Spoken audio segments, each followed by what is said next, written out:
بسم اللہ الرحمن السلام علیکم خواتین حضرات، نئی قسط آپ کے پیش خدمت ہے۔ اگر آپ نے ابھی تک چینل کو سبسکرائب نہیں کیا تو اس کو سبسکرائب کر لیں تاکہ آنے والی ویڈیوز کے اپڈیٹس سب سے پہلے آپ تک پہنچ سکیں۔ مولانا شوبان اپنے دفتر میں مسند کے سامنے بیٹھے تھے۔ ان کے علاوہ وہ 5 افراد تھے جو وہاں موجود تھے۔ مولانا، اس عورت کی وجہ سے ہمارے علاقے کا ماحول خراب ہو رہا ہے، آپ اس بارے میں کچھ کریں۔ وہ دوسرا آدمی بولا تھا، جی مولانا صاحب، اس سلائی سینٹر کی آڑ میں وہ زنا کا اڈا چلا رہی ہے، دن دہاڑے ہماری آنکھوں میں دھول چون کر وہ یہ سب کر رہی ہے۔ وہ سوچ میں ڈوبے تھے۔ سیاسی پشتنائی حاصل ہے اس فحش کو۔ اکثر ہم نے اس کے خلاف رپورٹ درج کروائی ہے تھانے میں، لیکن کوئی سنوائی نہیں ہوئی۔ ہمیں تو لگتا ہے پولیس بھی اس کے کالے دھندوں سے واقف ہے، انہیں اپنا حصہ مل جاتا، وہ بھلا کیوں کوئی ایکشن لیں گے؟ مولانا نے انہیں دیکھا، آپ امام ہیں، عالم ہیں، آپ کو پتہ ہوگا کہ ان کی نوست کیسے کیسے نہیں پڑتی۔ ہماری بچیاں ایسے لوگوں کی صحبت میں پڑ گئیں، توبہ توبہ۔ مولانا، ہم اس لیے حاضر ہوئے ہیں۔ وہ خنکارے، اب آپ مجھ سے کیا چاہتے ہیں؟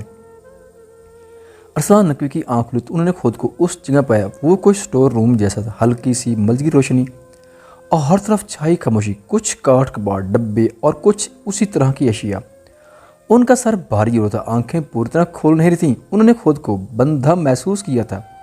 ان کی آنکھیں بند ہوتی چلی گئیں۔ اگلی بار پھر سے آنکھ کھلی تو وہ ایک کمرے میں تھے، بیڈ پہ نیم دراز، سر ہنوز باری تھا، جی متلا رہا تھا اور حلق میں عجیب سا ذائقہ گھولا ہوا تھا۔ انہوں نے بمشکل آنکھیں کھولیں اور دیکھا بستر پہ وہ اکیلے نہیں تھے، ان کے برابر میں وہ لڑکی قابل اعتراض حالات میں موجود تھی، نہیں برہنہ، بکھرے بال، خراب میک اپ۔ انہوں نے جلدی سے اٹھنا چاہا لیکن سر چکرا گیا، وہ کارپیٹ پہ گرے تھے۔ وہ بھی جلدی سے اٹھی، کیا ہوا سر، اب ٹھیک ہے؟ انہوں نے اس کا ہاتھ جھٹکا، کون ہو تم، کہاں ہوں میں، یہ کون سی جگہ ہے؟ وہ زور سے، جنت میں ہیں آپ، دنیا کی جہنم سے نجات مل گئی ہے۔ تبھی باہر شور کی آوازیں اٹھی تھی، بھاگتے قدم، دبی دبی چیخیں۔ بیرون دروازہ دھاڑ سے کھلا تھا۔ انہیں کمپٹی کو مسئلہ، سر بھاری ہو رہا تھا، مشکل چندی آنکھوں سے انہوں نے دیکھا سیاہ عبایا میں ملبوس لڑکیاں، کیمروں کی فلیش، لا حول ولا قوت کی صدائیں۔ کسی نے اس لڑکی کو کھینچ کر ان سے جدا کیا۔ اب انہوں نے جانا کہ وہ خود بھی نہیں برہنہ تھے۔ کسی نے ان کی ننگی کمر پہ ٹھڈا مارا تھا، لاتے گھاؤں سے ان کی آنکھیں بند ہوئی جا رہی تھیں، شاید قیامت برپا ہو گئی تھی۔ سلائی سینٹر کی دوسری منزل پہ میڈم فون پہ مصروف تھی۔ جب دروازہ کھلا، نقاب پوش وہ لڑکیاں اندر آئیں۔ ارے کون ہو تم، ارے کیا ہوا؟ انہوں نے میڈم کو نرگے میں لے لیا تھا۔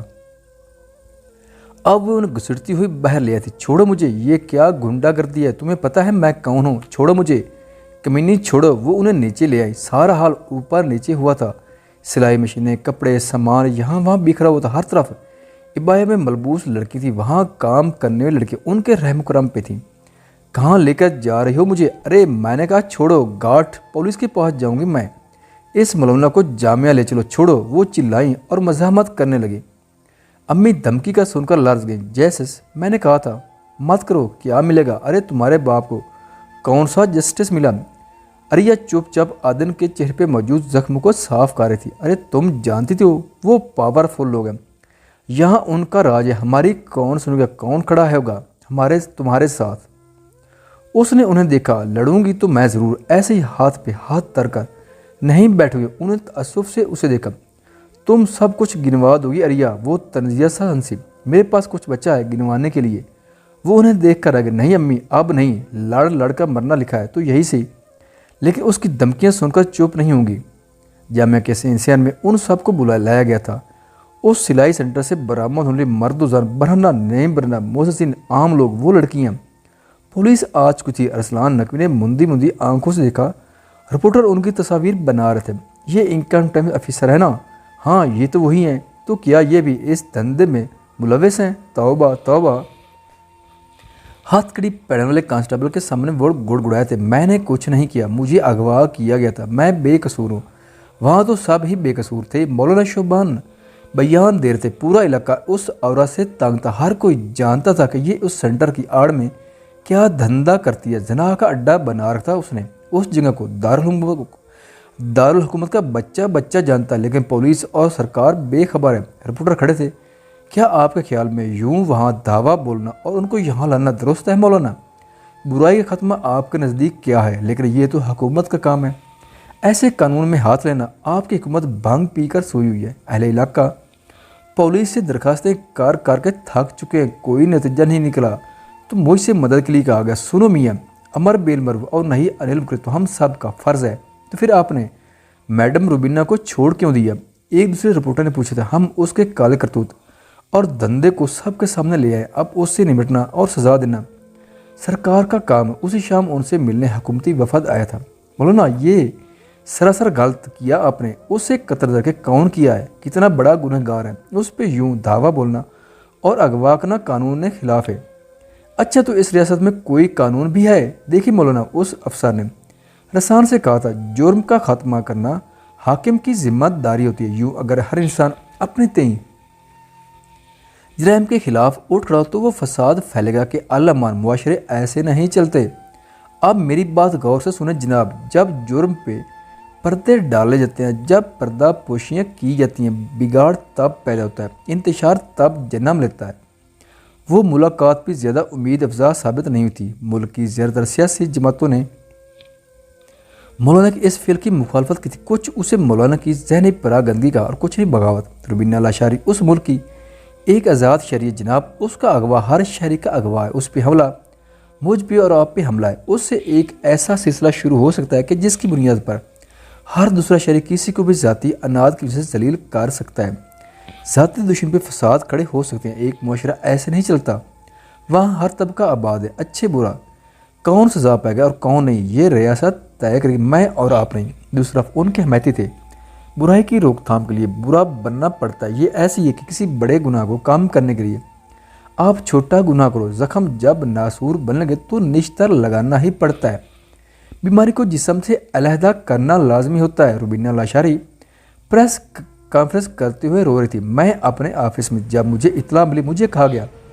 کہ کسی محفوظ جگہ چلی جائیں، مولوی آ رہے ہیں۔ میں نے کہا کہ ارے میں نے کیا غلط کیا جو بھاگتی پھروں، میں کیوں چھپوں؟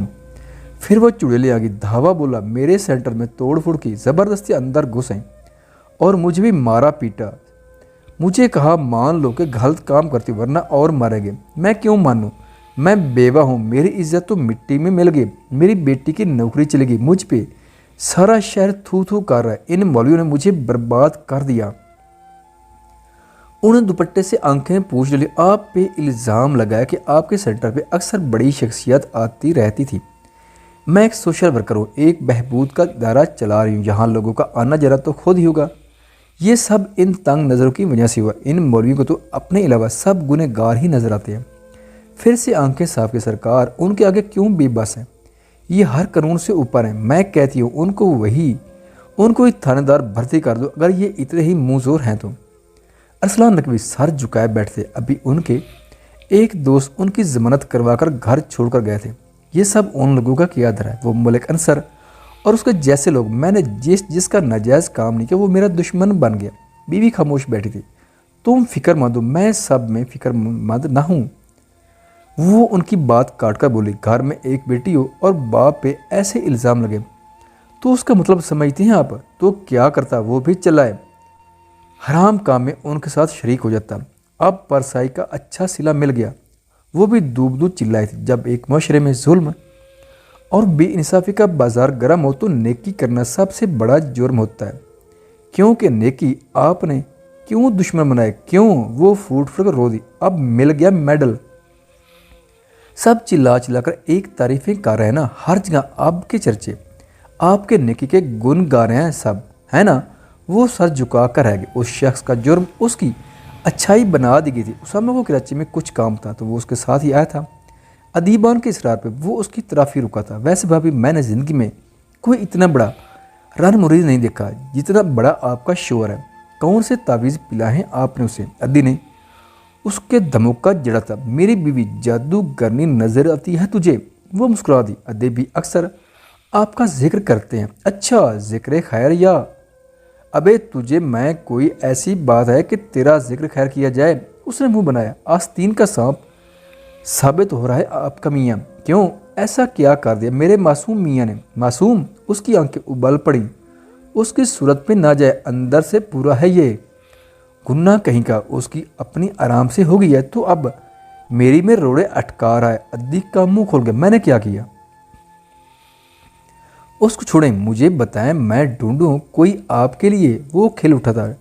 ڈھونڈ تو میں چکا ہوں بھابھی، بس یہ آپ کا شوہر بیچ میں آ گیا۔ کیوں؟ آپ دیکھنا اچھے دوست وہ ہوتے ہیں جو شوہر کے لیے ڈیٹ کا انتظام کریں، دوست کی مدد کریں، لیکن یہ مجھے پکڑ پکڑ اس سے دور لاتا ہے۔ بس ادی نے پھر سے دھمکا جڑا تھا، چلیں کوئی بات نہیں، میں ہوں نا، ڈیٹ کا نہیں ڈائریکٹ نکاح کا انتظام کروا دوں گی۔ جامع حمزہ میں ایک عجیب سا ماحول تھا، فضا میں سراسیمگی سی پھیلی ہوئی تھی۔ یہاں حالات ٹھیک نہیں ہیں اندام۔ حسن اور وہ سیڑھیوں پہ بیٹھے تھے۔ ابو کہہ رہے ہیں ایک ہفتے کے لیے گھر آ جاؤ، تب تک یہ لائبریری والا مسئلہ بھی حل ہو جائے گا۔ اندام نے تشویش سے اسے دیکھا، لیکن یار اتنی فکر کرنے کی کیا بات ہے، یہ ہمارا گھر ہے، ہمیں کیا ہوگا، اور مولانا صاحب بھی تو ہیں، ہمیں پریشان نہیں ہونا چاہیے۔ وہ ہنکارہ بھر کر رہ گیا۔ تبھی ذہن پہ نظر پڑی، وہ خاموش سا مسجد کے سیان میں بیٹھا تھا۔ جب سے اس کے ابو کا سکینڈل بنا تھا تب سے وہ اتنا ہی چپ چاپ تھا۔ بابا کیسے ہیں اب تمہارے؟ وہ اس کے پاس آیا تھا۔ زندہ ہیں، پتہ نہیں کیوں ایسے نہیں کہتے یار۔ وہ چپ رہ گیا۔ ان کی نوکری کا کچھ بنا، ایک ریستوران میں ویٹر کی جاب مل گئی، سب ٹھیک ہو جائے گا پہلے کی طرح۔ وہ ہر وقت اسے یہی دلاسا دیتا تھا۔ بہت جتن اور کوششوں کے بعد وہ عظیم کے خلاف دوبارہ سے پرچہ کٹوانے میں کامیاب ہو گئی تھی، سست روی سے، لیکن تفتیش شروع ہو گئی تھی، reports, D N A test. وہ عادل کے ساتھ مقررہ دن پیشی کے لیے نکلی تھی۔ راستے میں ہی رکشہ رک گیا۔ میں دیکھتا ہوں شاید ٹائر پنکچر ہو گیا۔ رکشے والا اتر گیا۔ تھوڑی دیر میں وہ نقاب پوش نمودار ہوئے اور عریہ کو کھینچ کر رکشے سے اتارا۔ ایک آدمی نے عادل کو جکڑ لیا۔ عریہ کی چیخیں دور تک پھیل گئی تھی۔ ارد گرد لوگ تھے، لیکن اس کے ہاتھوں میں پستولن دیکھ کے ڈر گئے تھے۔ لاتیں ٹھڈے وہ پیٹتی رہی، چلاتی رہی۔ وہ بے بس سا اس آدمی کی گرفت میں کسمسا کر رہ گیا تھا۔ میڈم نے خاموشی سے وہ فائل اس آدمی کے حوالے کی تھی۔ اس نے وہ فائل اٹھائی اور کھڑا ہو گیا۔ گھر جانے کے لیے تیار ہو؟ جی سر۔ وہ بھی کھڑی ہوئی، ہاتھ اٹھا کر سلیوٹ کیا۔ وہ مسکرایا، good job agent. Thank you sir. وہ آدمی باہر نکل گیا تھا۔ روبینہ لاشر کی فائل ہمیشہ کے لیے بند ہو گئی تھی۔ باقی آئندہ انشاءاللہ تعالی۔